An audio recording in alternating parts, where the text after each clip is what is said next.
Good morning, everyone. It's raining, my window is open, and my cat is stuck underneath the grill. Anyways, since I'm not able to play DDLC live on Twitch for some stupid reason, let alone am I even able to use OBS for some stupid reason, I have to go back to doing everything the way that I used to. And don't worry, I made sure that I'm not mute. And because I made an oopsie last time, we're going to load from... Give me a moment. Here. And go through the history. Actually, wait, no. We're going back here. Because, yeah. Future me cut that part out. I pat Sayori on the shoulders and run out to the hallway. I locate the nearest vending machine. What should I get? It doesn't really matter since it will be used as an ice pack rather than a drink. But I know Sayori likes apple juice, so I purchased that one. In just a moment, I'm already returning to the class where I left Sayori. She has one palm on her forehead and her other hand to clumsily scoop crayons back into the box. At least they were already in the wrong spots before we left them. Sayori, here. I hand Sayori a bottle of apple juice. It's nice and cold. Sayori opens the cap and starts drinking from it. Sayori, what are you doing? It's for your forehead, you idiot. Ah, sorry, I forgot. How hard did you hit your head? Sayori places the bottle against the bump on her head. It stings. Just bear with it. It'll feel better soon. Look at you cleaning up most of the crayons, so... It looks like you cleaned up most of the crayons, so that's good. Hey, Sayori. Oh. Serena, I always forget that I play a boy in this game, and then I remember that I chose my name. And then I feel cringe. That kind of reminds you of growing up, doesn't it? Eh? What do you mean? You know how we used to play outside all the time? I would always try to keep up with you. You're kind of oblivious in some ways. Like I usually fell behind or had trouble climbing on the things you did. But sometimes when I tried to do things I couldn't, I would get myself hurt. I'd fall and scrape myself or get a bump. And I would start crying really hard.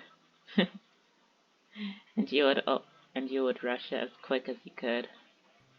You would try really hard to get me to stop crying. It was almost like you blamed yourself and were afraid of getting in trouble if someone found out. Even though it really wasn't your fault at all, you know. Did I really do that? Yeah. You don't remember? Come to think of it, maybe I do remember a bit. I guess I was always focused on my games that I didn't play and pay enough attention to you. So in a way, it was my fault. Kind of like this time too. If I wasn't rushing you out of the closet, you probably wouldn't have hit your head. I don't think you realize it, but you're always thinking about other people. Even after all these years. You're rushing to help me, even though I'm just being clumsy. You're really a sweetheart. Don't call me that. And I don't really do this kind of stuff all the time. I guess when it comes to you, it just feels natural. Before I even know it, I'm treating you like that. I guess that's what happens when you've been friends for so long. Really? Maybe you're right. I'm so glad that nothing changed between us. Do you think it'll be like this forever? Forever? If I'm honest to myself, there's no telling where we'd end up for college or after that. So it wouldn't be fair for me to make any promise. But, well, I hope so. It's been this long already, right? I can't imagine you ever changing, so my hopes are up. I'm so happy. Sari has a whimsical expression on her eyes. We remain silent for a moment. She's silly and clumsy on the outside, that when it comes deep, that when I see her deep through like this. I can't English. It makes me not want to disturb her. I guess we should go back. I mean, it is like 8 in the morning as I'm recording this, but still. I don't want to worry Monica, you know. Good luck with that. She's gonna see your forehead either way. Not if I hide it under my bangs. Zari hops to her feet. Ah! She clutches her forehead again. Don't stand up so fast after hurting yourself. Well, I guess it's too late now. Anyways, let's go. I follow Sayori out to the classroom. Sayori plays with her bangs to try to hide the bump without much success. In a moment, we make it back to the clubroom. Ah, you're back. Good timing. I was just about ready to start sharing with our poems. Eh? Sayori, your forehead. She's fine. Don't worry about. I was playing with the crayons and smacked my forehead into the shelf.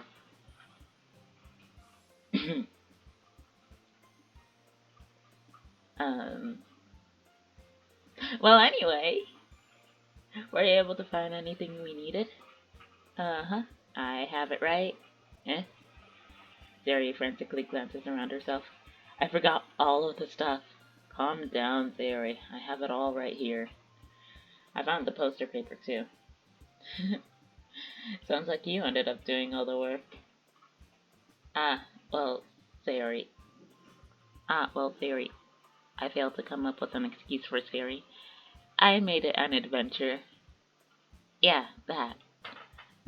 Okay. In any case, good work. I'll start working on the posters tonight. Me too. Okay, everyone. Are you ready to share your poems? Guess I should grab mine. After making sure the crayon box is closely tied, I turn to my seat. Who should I share my poem to first? Let's go, Sayori. Let's go down the list this time. Serena, I really love your poems. I can't believe you've been hiding these from me. I'm not hiding anything. But your poems are so good. Yesterday's and this one too. You can't tell me you haven't done this before. Actually, I haven't. I mean, you're really the one who feels that way, so... No way. Not even Natsuki? Well, I guess Natsuki is the least likely to admit how much she likes something. But I don't think that's it. What do you mean? Well, I guess I'll be honest about it. It's a lot easier to write poems when I'm thinking about you. Wah. Stop thinking weird things, idiot. I just mean that you're a really expressive person, I guess. How am I supposed to write poems about my own stupid life? But you somehow make everything in your life an adventure. Even the little things. Like cooking. Let's not talk about that. So, yeah. I guess what I'm saying is that I can feel more feelings through you than I can through myself. We have that kind of weird connection. It's your fault for getting in my business all the time. I don't know if I understand. You never understand when I try to explain things to you, do you, Sayori? I pat Sayori's head. Hey, I'm not a kid, you know. Are you sure about that? Maybe. Sayori starts fiddling with her pencil between her hands. Hey, will you give me your poem? I kinda want to keep it. Heh. Why? Because, well, it's the first time you've written something for me. Hmm?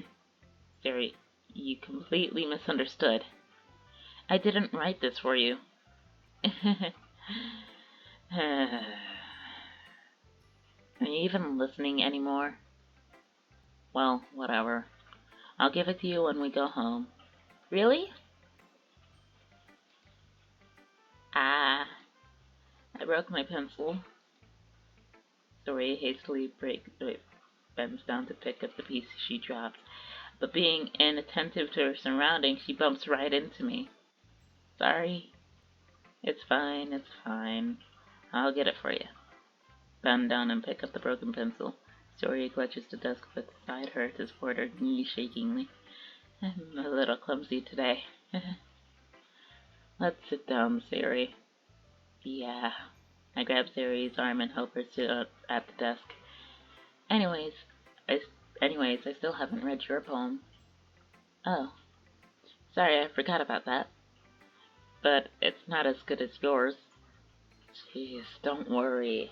Mines are completely trash anyways. I'm sure I'll like it. Bottles.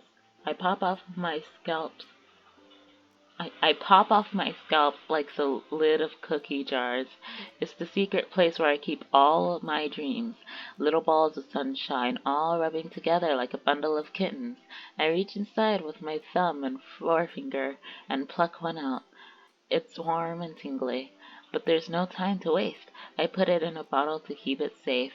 I put it in and I put the bottle on the shelf with all of the other bottles. Happy thoughts, happy thoughts, happy thoughts, happy thoughts in bottles all in a row. My collection makes me a lot of friends. Each bottle a starlight to make amends. Sometimes my friends feel a certain way. Down comes a bottle to save the day. Night after night, more dreams. Friend after friend, more bottles. Deeper and deeper my fingers go, like exploring a dark cave, discovering the secrets hiding in the nooks and crannies. Digging and digging, scrapping and scrapping. I blow dust off my bottle caps. It doesn't feel like time has escaped. It doesn't feel like time elapsed. My empty shelf could use some more. My friends look through my locked front door. Finally all done. I open up and come my friends, and they all come in such a hurry. Do they want my bottles that much? I frantically pull them from the shelf, one after the other, holding them out to each and every friend, each and every bottle. But every time I let one go, it shatters against the tile between my feet. Happy thoughts, happy thoughts, happy thoughts in shards all over the floor. They were supposed to be for my friends, who aren't smiling. They're all shouting and pleading something. But all I hear is echo, echo, echo, echo, echo inside my head. Holy crap. Sari, did you really write this? Of course I did. Didn't I tell you yesterday I was gonna write the best poem ever? Yeah, but, I didn't expect something like this coming from you. Monica taught me a whole lot of stuff. And I've been really in touch with my feelings recently. I see that. It's almost kinda creepy. Creepy? Well, not exactly. Maybe because I'm so used to you being cheerful. Well, never mind. I'm thinking too hard about it. The point is, it came out good, so you should be proud of it. Aw, thanks. I feel like I was meant to express myself this way. It even helps me understand my own feelings a little bit better. Writing is like magic. You've gotten pretty passionate about this, huh? I hope you keep it up. Yeah, writing is the best. I'm gonna keep writing until I die. Don't get ahead of yourself. Sari always had a habit of getting obsessed with something before dropping it, no no more than a week later. I wonder if this is one of those times. But seeing the passion in her eyes makes it hard for me to be pessimistic. Who should I show my poems to next? Natsuki reads my poem. She keeps glancing at me, then back at the poem. But now she must have read it more than once. Aren't you supposed to be bad at this? Is that a compliment? No, I mean, you know. Natsuki struggles to find the words she wants. I just expected a lot less after what you showed me yesterday. That's all. Well, I guess I just got lucky with this one. Yeah, exactly. Totally didn't tip my mouse with my coffee. You just got lucky, you know. Don't get used to it. You won't always manage to write a poem like this cute. Well written. No, so that's how it is. My poem is cute. No, why are you smiling? It's not like I like cute things. Natsuki shoves my poem back towards me. Reading it again, I decided that it's not so great after all. It's too cute and doki. It would only impress, girls who would like these things, these kinds of things. For some reason, Natsuki is incredibly easy to see through.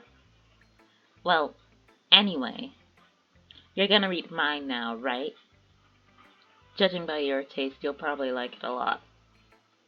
You'll probably learn something too. Don't forget who the real pro is. Why does she remind me of someone? Amy likes spiders. You know what I heard about Amy? Amy likes spiders. Icky, wiggly, hairy, ugly spiders. That's why I'm not friends with her. Amy has a cute singing voice. I heard her singing my favorite love song. Every time she sings the chorus, my heart would pound to the rhythm of the words. But she likes spiders. That's why I'm not friends with her. One time I hurt my leg really bad. Amy helped me up and took me to the nurse. I try not to let her touch me. She likes spiders, so her hands are probably gross. That's why I'm not friends with her. Amy has a lot of friends. I always see her talking to people. She probably talks a lot about spiders. What if her friends start to like spiders too? That's why I'm not friends with her. It doesn't matter if she has other hobbies. It doesn't matter if she keeps it private. It doesn't matter if she doesn't hurt anyone. It's gross. She's gross. The world is better off without spider lovers. And I'm gonna tell everyone. Oh my goodness, it sounds like a Karen. Not bad, right? It's quite a bit longer than yesterday's. Yesterday's was way too short. I was just warming up. I hope you didn't think it was the best I could do. No, of course not. Anyway, the message is pretty straightforward in this poem. I doubt I have to explain it. Sometimes you can explain complicated issues with much simpler anomalies, and it helps people realize how stupid they're being. Like anyone would agree that the subject of this poem is an ignorant jerk. Do you know people like that? Of course, it's about how everyone thinks That doesn't matter. It can be about anything. I wrote it to be easy to relate to. Anyone has some kind of weird hobby or a guilty pleasure. Something that you're afraid of people finding out they'll make fun of or you think less of you. But that just makes people stupid. Who cares what someone likes as long as they're not hurting anyone and it makes them happy? I think people really need to learn to respect others for liking weird things. Well, you're definitely right. At least I can relate to that. And I'm sure a lot of other people can too. That's what I do best after all. I don't like writing unless there's a good message to take away from it. Like conveying emotions is important, but I want to make people think, not just feel. Remember that. I'm gonna write a good one for tomorrow too, so look forward to it. Who should I show my poem to next? This is gonna be quite a long video compared to the others, but I'm going to edit it, probably, so it's not gonna seem super long. Let's see what you've written today. Well done. Your skills are already improving. Really? Thanks, Yuri. Coming from you, that means a lot. It's nothing. It's just... I'm just happy to help inspire a fellow writer. I know you're new to this, so don't worry too much if it seems like you can't get your poem to feel perfect. You don't need to be afraid to be a little more daring. Metaphors can go a long way. Don't feel like you need to work your brain to turning a bunch of gears. Try letting your mind wander through your feelings, and write down the things you see and hear. That's one way to truly enable your reader into your mind. It's a very intimate exercise. I see. That's a certainly interesting technique. Thanks for sharing. I have, well, an example of that, if you'd like to read it. Of course. This is the poem you wrote for today? Yuri nods and timidly hands me her poem. I slice the bread and I feel myself again. I'm sorry, I'm bad at reading cursive. It's pretty handwriting. I'm just dumb. I was a little more daring with this one than yesterday. I can see that. It's a lot more metaphorical. I don't know if it's my fault, but I can't begin to imagine what this poem is about. That's right. It's a bit closer to my preferred writing style. Using the poem as a canvas to express vivid imaginary and conveying imagery and conveying emotions through them. Yeah, if I take it as a fancy value, then I can't even figure out what it's supposed to mean. Well, I think it's something that different people can relate to in their own way. I wanted to express the way it feels for me to indulge in my more unusual hobbies. It's those sorts of things I'm usually forced to keep to myself, so I sometimes enjoy writing about them. That's funny. Didn't Natsuki also write something about that? About someone being ridiculous for a strange interest? She really did? Yeah. She was talking about how it doesn't matter what you're into as long as you're not hurting anybody. She's right. I mean, does she really feel that way? Yeah. Sounds like you two have a lot in common. That's interesting. To me, she seems like the kind of person who would make fun of my hobbies. But I suppose that's my fault for judging, isn't it? Please don't tell her I said that. Don't worry. I have no reason to. Okay. Well, thank you for sharing with me. After all, if I hadn't learned to embrace my own weirdness, I would probably hate myself. I might be ranting a little bit now, but I'm glad that you're a good listener. Alright, last but not least, Monica. Hi again. How's the writing going? Alright, I guess.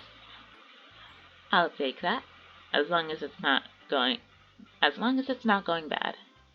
I'm happy that you're applying yourself. Maybe soon you'll come up with a masterpiece. I wouldn't count on that. You never know. Want to share what you wrote for today? Sure, here you go. I gave my poem to Monica. Alright. It's pretty good. It makes me think of Sayori like the other one you wrote. You two are like a dynamic duo. That's kind of exaggerating it. Yeah, probably. But you do spend a lot of time with her, even in this club, don't you? I'm sorry. Okay?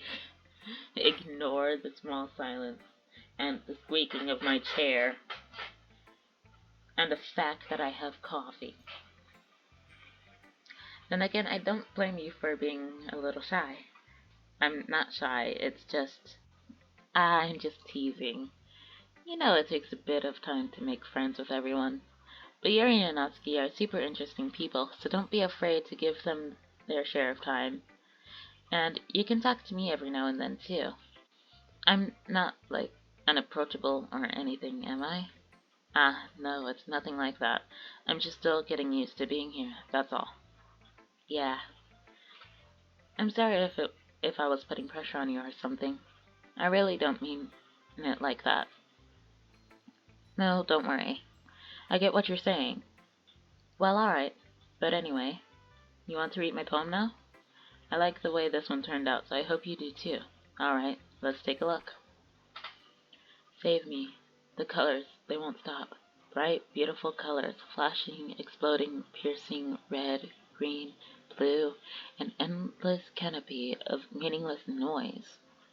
The noise, it won't stop.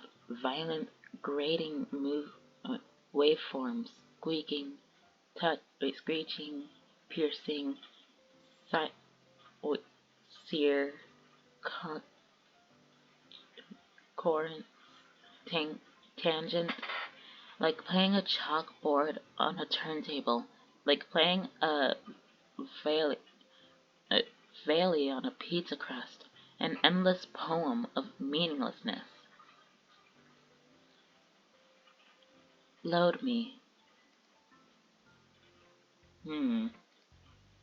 That's even more abstract than your last one, huh? I guess it's just the way I write. I'm sorry if you don't like it. No, I never said that. It's just a kind of thing I've never really seen before, I guess.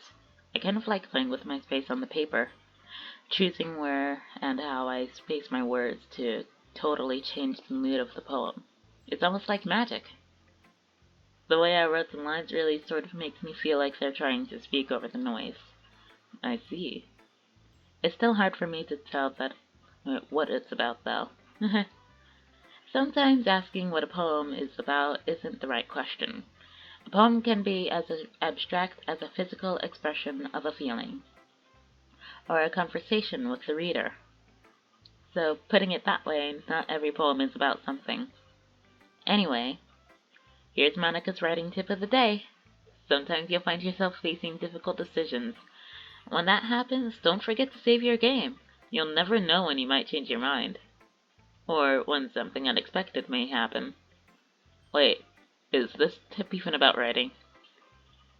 What am I even talking about? That's my advice for today. Thanks for listening. Okay, everyone. We're all done with each other's poems, right? I have something extra planned for today, so if everyone can come sit at the front of the room. Is this about the festival? Well, sort of. Ugh. Do we really have to do something for the festival? It's not like we can put together anything good in just a few days. We'll just end up embarrassing ourselves instead of getting any new members. That's a concern of mine as well. I don't really do well with last-minute preparations. Don't worry so much. We're going to keep it simple, okay? We won't need much more than a few decorations. Sari has been working on posters, and I've designed some pamphlets we can give out during the event. Okay, that's great and all, but that doesn't tell us what we're actually going to be doing for the event. Sorry. I thought you heard about it already. We're going to be performing. Performing? Monica? Yeah, we're going to be having a poetry performance. Each of us are going to choose a poem to recite during the event. But the cool part is, we're also going to let anyone who comes up and recite poems too. Sari's putting it on all the posters in case anyone wants to prepare ahead of time. Sari, who's been coloring a poster, holds it up for us to see. Are you kidding me, Monica? You didn't already put up those posters, did you? Well, I did. Do you really think it's that bad of an idea? Well, no, it's not a bad idea. But I didn't sign up for this, you know. There's no way I'm going to be performing in front of a group of people like that. I agree with Natsuki. I can never in my life do something like that. Imagining Yuri shake. Uh, ima- imagining it, Yuri shakes her head in fear. Guys, no, Sayori. I understand where they're coming from. Remember that Natsuki and Yuri have never shared their poems with anyone until a couple of days ago. It's a lot to ask for them to recite their poems out loud for a whole room full of people. I guess I kind of overlooked that, so I'm sorry. But I still think we should give it our best. We're the only ones responsible for the fate of this club. If we start the event and each put on a good performance, then it'll inspire others to do the same. And the more people who perform, the better we'll be able to show everyone what literature is about. Yeah, it's about expressing your feelings, being intimate with yourself, finding new horizons, and having fun. That's right.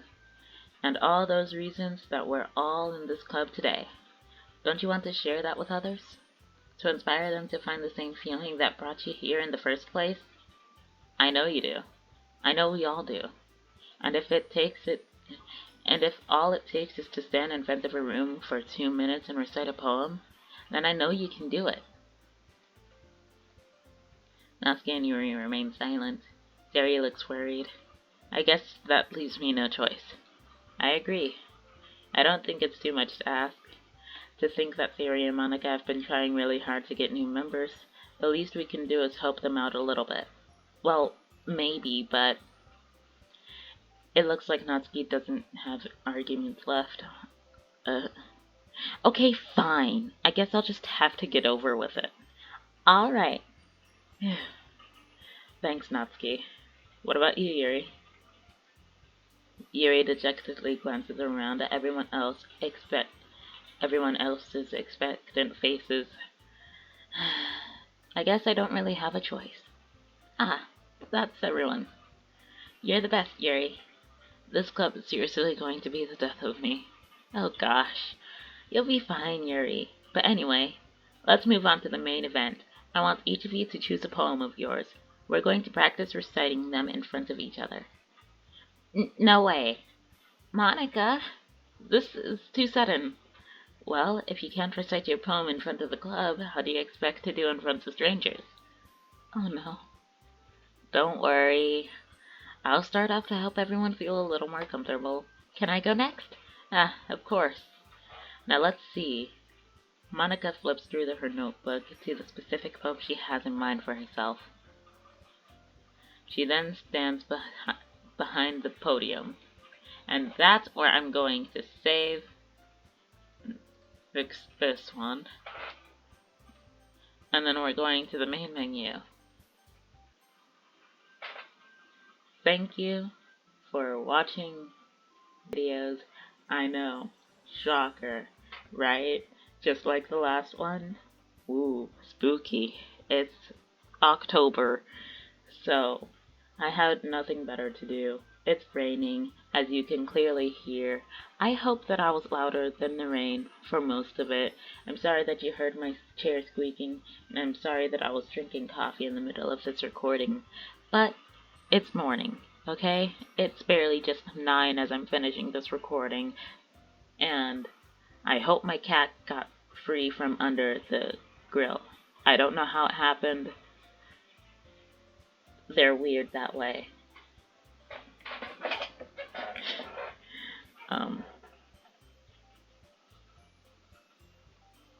Anyways, I'm back. I'm gonna find out what the heck happened to my OBS and why can I not even record, let alone go live on it, even though I have literally almost everything set up, at least the important stuff set up. And yeah, I'll see you. I guess I'll see you, or you guys will see this video when I upload it. Both halves. Bye.